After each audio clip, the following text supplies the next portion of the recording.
it's Richie here with Statifying Football. This is your 3:30 games for college football for week 4. Hit it off with Miami of Ohio taking on Ohio State. Miami of Ohio, they lost to Cincinnati 35-13. Brett Gabbert was only 10 of 18 for 143. Their defense did have 4 sacks, so they allowed 420 total yards. Whereas Ohio State killed Indiana 51-10. Justin Fields is pushing for the Heisman, 199 passing, 3 touchdowns, and ran for a touchdown. J.K. Dobbins, 193 rushing and a touchdown. Master Teague, 106 rushing and a touchdown. They had 306 rushing yards and 520 total. Their defense had 5 sacks, a pick 6, and only allowed 257 yards. That should be Ohio State all the way. All right, a really good game between Auburn and Texas A&M. Auburn beat Kent State 55-16. Bo Nix passed for 161 and a touchdown and ran for 21 and another touchdown. Harvius Whitlow ran for 135 and 2 touchdowns. Backup quarterback Joey Gatewood ran for 102 yards and 2 touchdowns. And Sean Shivers ran for 102 yards. So they had 3 guys go over 100 rushing yards. They ran for 467 yards as a team, and they're not a triple option. They just run. They had 633 total. Their defense had 5 sacks, and they only allowed 321 total yards. Whereas Texas A&M, they killed 1AA Lamar 62-3. Kellen Mond was 20-28, 317, a touchdown, a pick, ran for 25 and another touchdown.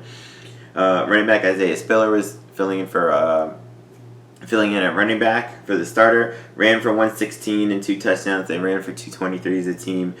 They did have 2 turnovers though. And wide receiver Jamon Osmond, 4 catches, 109 and a touchdown. They also coincidentally put up 633 total yards. Their defense only allowed 197. I believe I picked Auburn in this, and I really wanted to go A&M, but I'll stick with what I picked. This should be a really, really good, close game, right down to the wire. All right, UCF's kind of coming off a huge win over Stanford. They killed them. It was 45-27. It wasn't even that close. It was 28-7 after the first quarter. It was 20-1 before 5 minutes were over in the first quarter. It was 38-7 at halftime. Dylan Gabriel, the freshman quarterback, true freshman by the way, 22 of 30, 347 yards, 4 touchdown passes. Running back Greg McCray ran for 109 and a touchdown. They ran for 188. They had 545 total yards. And their defense really didn't give up a whole lot. If you look at the stats, Stanford I think got 360 or something total, but most of that was late in the game when it was already decided. It gets backups as well. Whereas Pittsburgh held their own. They lost to Penn State, a ranked team, but they only lost 17-10. Kenny Pickett was 35 of 51 for 372 yards. Wide receiver Taysom Mack had 12 receptions for 125 yards. However, they only ran for 24 yards, which they might need to get that going if they want to keep the UCF offense off the field. However, they did outgain Penn State 396 to 389 yards, and their defense had 3 sacks. So it's a tough defense. UCF is going to have they beat them. UCF beat Pitt last year 45-14, and it looks like it might go that way again. But Pitt is kind of weird and sneaky, and it's at Pittsburgh, so who knows? They might want, they for sure want revenge. So we'll see with that one. This might be kind of a. UCF, they've had pretty good coaches to not let them lull, but this could be like a letdown game or a trap game coming off that big win over Stanford. All right, another really good one, Washington against BYU. Washington beat Hawaii 52-20. Jacob Eason, 262, 3 touchdowns. Hunter Bryant, 5 catches, 115 and a touchdown, and 450 yards of offense. They did have 3 interceptions, but they did give up 395 total yards. Hawaii is a really good offense, but Hawaii usually only passes it, and they gave up a whole bunch of yards passing, but they gave up a bunch of rushing as well. Whereas BYU, they upset USC in overtime 30-27. Zach Wilson, 280, a touchdown, and 10 yards rushing and a touchdown. They had 430 yards of offense. Their defense had 3 interceptions, but gave up 452 yards. This could be a bit of a shootout, really. And both teams normally have good defenses, but it seems like both offenses are scoring a bit. So it should at least be close, if not a shootout. All right, SMU taking on ranked TCU. SMU killed Texas State 47-17. Shane Buechele, 219, 2 touchdowns, only two touchdowns and 2 interceptions. So he's got to clean that up. Running back TJ McDaniel, 159, 3 touchdowns. Xavier Jones, 108 and a touchdown. They ran for 390 as a team. They had 639 total yards, but they did turn it over 3 times, and they can't do that against a good team like TCU, or a decent team like TCU. Their defense did have 5 sacks, though, and only 241 total yards. Where TCU, they have the potential to be good on offense, but they haven't shown it, so SMU could. TCU normally has a good defense, though, but SMU, if they can force some turnovers and get after them, then they could win this game. Whereas TCU, they did beat Purdue 34-13, but Purdue had their backup freshman quarterback in. 2 quarterbacks for TCU combined 8 for 24 for 75 yards, 1 touchdown and pick. That's terrible. If they want to keep up, SMU's got a good passing offense. TCU's got to keep that going, or at least get their running game going to leave them off the field. Running back Darius Anderson, 179, 2 touchdowns. Sewell Alanalua, 106 rushing and a touchdown. They ran for 346 as a team. Their defense did have 3 sacks. They forced 2 turnovers and only allowed 204 yards in that game. I think this might actually be close. I think I went with TCU, but SMU could upset them. All right, Temple's coming off an upset of Maryland, 20-17. They had 2 goal line stands inside the 1-yard line. Anthony Russo, 277, 3 touchdowns, a pick. They did turn over 3 times, so they got to clean that up. Jaden Blue, 5 catches, 132 and a touchdown. They ran for 150. They had 427. They had 4 sacks. Whereas Buffalo lost to Liberty, 35-17. Quarterback Matt Myers was only 15 of 33, so under 50%. 167, 2 touchdowns. Kevin Marks had a good game, 108 rushing. They did run for 206 yards as a team, but the defense gave up 401 to a pretty good Liberty offense. This might be kind of close, but I think I went Temple here. All right, Wyoming and Tulsa. This is kind of an interesting one to me, kind of maybe a closer one. Wyoming beat Idaho 21-16. Sean Chambers was only 4 for 12 for 50 yards. However, running back Trey Smith ran for 152 and 2 touchdowns. He's a transfer from Louisville. They ran for 237 as a team, which is what they do. They're not triple option, but they run a lot more, and their defense is usually good. Their defense had 4 sacks in that game, but their offense only put up 287 yards. Whereas Tulsa, they held their own against Oklahoma State. They did lose 40-21, but they were up 21-20 at halftime, and they were able to move it a bit. Quarterback is Zach Smith, 228, a touchdown. Running back Shamari Brooks, 107, 2 touchdowns. Wide receiver Keelan Stokes, 7 catches, 109 and a touchdown. They did have 396 total yards. Their defense forced 2 turnovers, but they gave up 5 of 6. I think I went with Tulsa with this one. It should be, kind of an even matchup. Tulsa's decent offense, and Wyoming's usually good defense, so it's kind of a good matchup there. All right, South Alabama taking on UAB, Alabama Birmingham. USA lost to Memphis 42-6. They had 2 quarterbacks combined 9 for 26 for 147, a touchdown, a pick. They only had 248 total yards. They turned it over 3 times. Their defense did have 2 turnovers, but they gave up 530 yards to a really good Memphis offense. UAB is coming off a bye week. The last game they played Akron, they beat them 31-20. Tyler Johnson passed for 319, 4 touchdowns, and 1 pick. They only ran for 83 yards of offense. And their defense had 5 sacks, 2 turnovers. I think I went with UAB here because UAB's got a pretty good defense and a still good running game. Spencer Brown can run. All right, a really good game There's a lot of awesome games. So this one, Louisville, Florida State. Louisville beat Western Kentucky 38-21. Juwan Pass, their quarterback, didn't play, so Malik Cunningham came in. 119 passing, 2 touchdowns, and ran for 46 yards. They ran for 210 as a team. Tutu Atwell, 4 catches, 141, 3 receiving touchdowns. Their defense had 2 turnovers and only allowed 43 rushing yards. Whereas FSU lost 31-24 to Virginia. Blackman was okay, 234, 3 touchdowns. However, they only had 95 rushing yards. Our defense had 2 turnovers but allowed 415 yards against them. So this will be pretty even. I can't remember who I went for this one, but this really should come to the wire.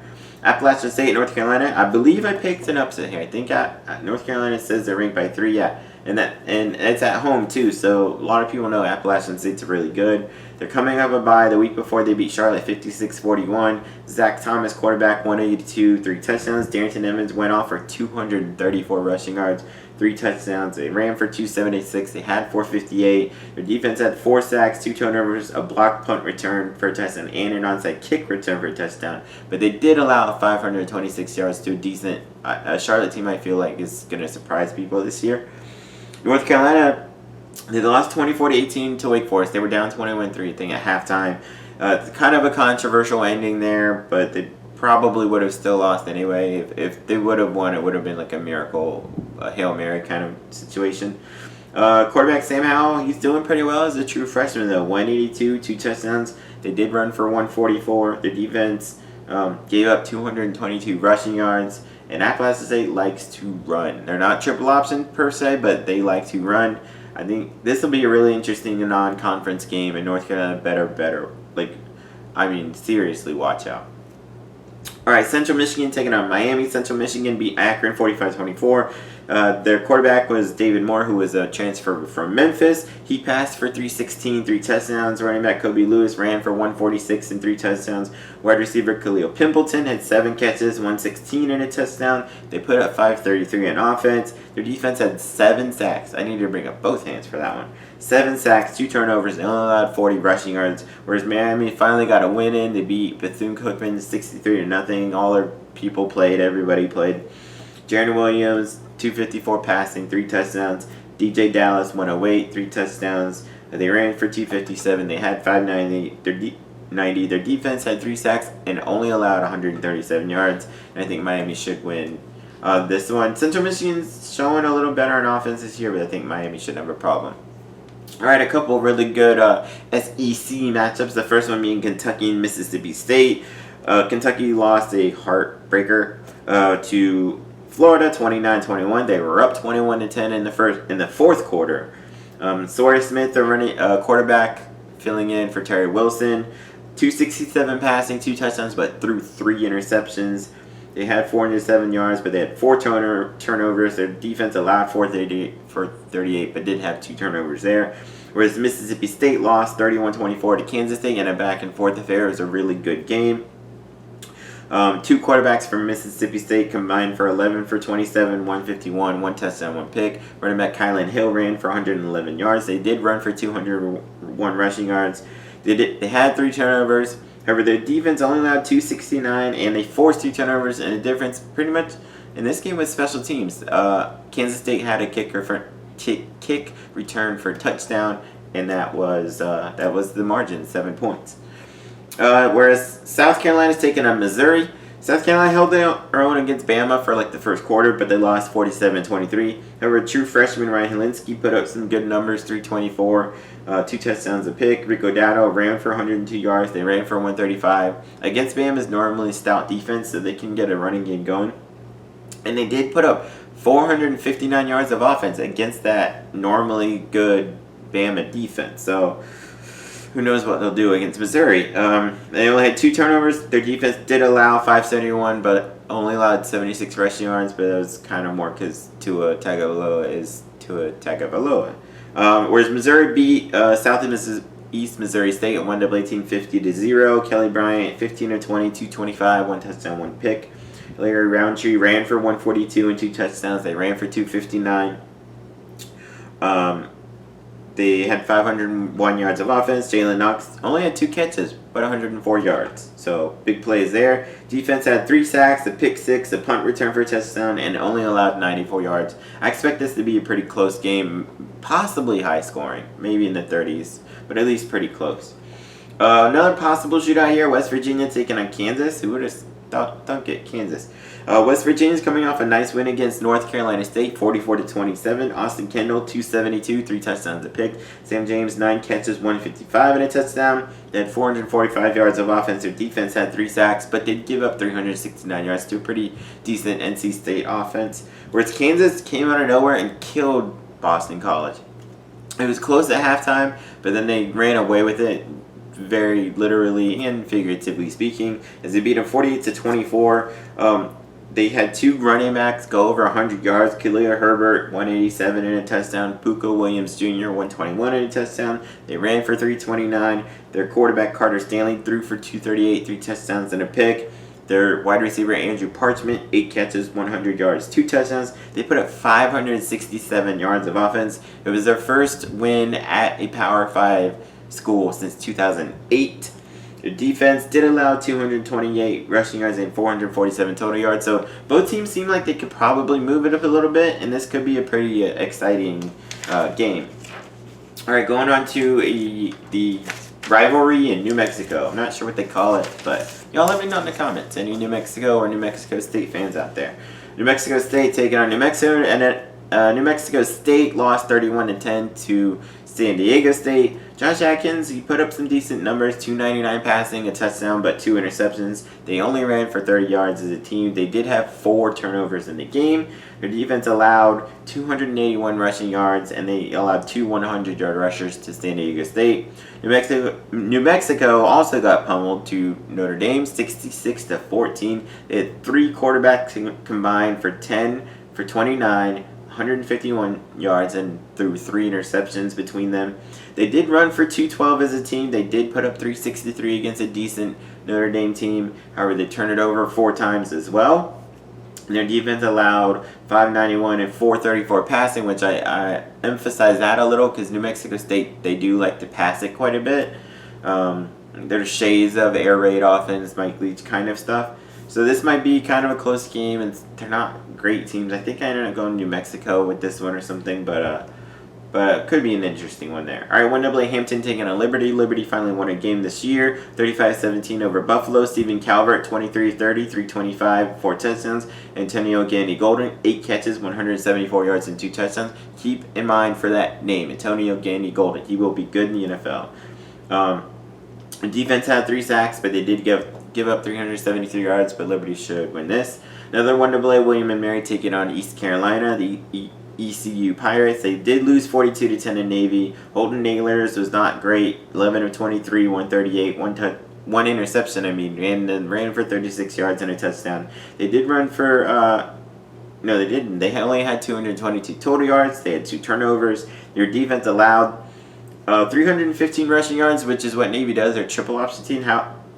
However, Navy hit a bunch of long passes. Their quarterback for Navy, which is what they kind of like to do, he only had 7 attempts, but he completed 5 of them for 151 yards and 2 touchdowns. That being said, ECU should get their second win here against William and Mary. 1AA Wagner taking on Florida Atlantic. Florida Atlantic, they beat Ball State 41-31. Chris Robinson was 33 of 41, 366, 4 touchdown passes. Wide receiver John Mitchell, 8 catches, 124, and 3 touchdown receptions. They had 498 total yards. They had 2, but they did have 2 turnovers. Their defense had 4 sacks, forced 4 turnovers, but did give up 470. Shouldn't cost them this game though, and I think they should win. All right, Oregon against Stanford. This looked like a good game coming into the season, but Stanford kind of sucks. Oregon. They beat Montana 35-3. Justin Herbert does his usual, 316, 5 touchdown passes. Running back Travis Dye, 101 rushing, 247 rushing as a team, 560, blah, blah, blah. They had 4 sacks on defense. They only allowed 8 rushing yards to that team. Yeah, they were down, but normally teams run for more than 8. Where Stanford, as I mentioned earlier, got killed by UCF 45-27. KJ Costello, the quarterback, was 21-44, so below 50%, 199, a touchdown late, and a pick. They had 349 yards of offense, but that, like I said about UCF game, that was way later. Their defense did have a fumble return touchdown, but again, that was late in the game with like 3-4 minutes left against the 3rd-string quarterback for UCF. And they allowed 545 yards, and that's significant because Oregon runs a kind of a similar offense that UCF does, so Stanford might get blown out again. Old Dominion, all right, facing Virginia. Old Dominion is coming off a bye. They lost their last game to Virginia Tech, 31-17. They did run for 202 yards, though. Where their defense had 2 turnovers. They allowed 403 yards. Quarterback Stone Smart, he passed for 122, which was He ran for 48 yards, though, and 2 touchdowns, so he can do a little bit himself. Whereas Virginia's coming off a nice win over Florida State, 31-24. Bryce Perkins, 295 passing and a touchdown, but did throw 2 interceptions, so he's got to clean that up. He had 46 rushing yards. Their defense had 3 sacks and only allowed 95 rushing against Florida State, so Virginia should get a win here. 1AA Southern Illinois taking on Arkansas State. Arkansas State, they got killed 55-0, and Georgia outgained 650-60-220. Throw that out the window. Arkansas State usually has a good offense and a good Sun Belt team. They should win this one, no problem. Georgia State taking on Texas State. 2 teams that did not have good weeks last week. Georgia State lost 57-10 to Western Michigan. Dan Ellington, quarterback, did pass for 126, a touchdown, a pick, and 44 yards. Trey Barnett had a good game though, 127 rushing. They did put up 336 total yards, but they had 3 turnovers. Their defense allowed 694 yards and 450 rushing yards. And Western Michigan isn't like a triple option team either. However, Texas State lost to SMU 47-17. Quarterback Gress Jensen, 185 passing, 1 touchdown, 1 pick. They only ran for 16 yards. Their defense did force 3 turnovers. This could be kind of a shootout. I think I was leaning Georgia State here, but it could be kind of a fun game back and forth. All right, Baylor taking on Rice. Baylor's coming off a bye. They beat Texas San Antonio 63-14 a couple weeks ago. Charlie Brewer, 163, 3 touchdowns. Denzel Mims, 7 catches, 101, and 3 touchdowns. They ran for 368 as a team. Their defense had 3 sacks and only gave up 266. Whereas Rice is coming off a loss to Texas, 48-13. Quarterback Tom Stewart was okay, 179 passing, 2 touchdowns. However, they only gained 266 yards. Baylor should roll with this one. And the final one for the 3:30 slot. And you guys are going to want to check out my 7 primetime games. You got a little Oklahoma State, Texas action there. However, the final one for this video, Ball State and NC State. Ball State's coming off a loss to Florida Atlantic, 41-31. Drew Plitt, though, did put up some yards, 303, 3 touchdowns, a pick. They had 4 turnovers, but they had 470 yards of offense. Their defense forced 2 turnovers. They did have a fumble return for a touchdown, but they gave up 498. Whereas NC State lost 44-27 to West Virginia, but that was actually back and forth in the first half quite a bit. Matthew McKay, quarterback for NC State, 207 passing and a touchdown. Wide receiver Mika Emezi, 12 catches for 103. They put up 369 yards, but they did have 9 penalties, and their defense gave up 445. This could be kind of even, but I expect NC State to win. All right, so there's my 3:30 games previews. Check out my primetime games. Peace, like, subscribe, everything.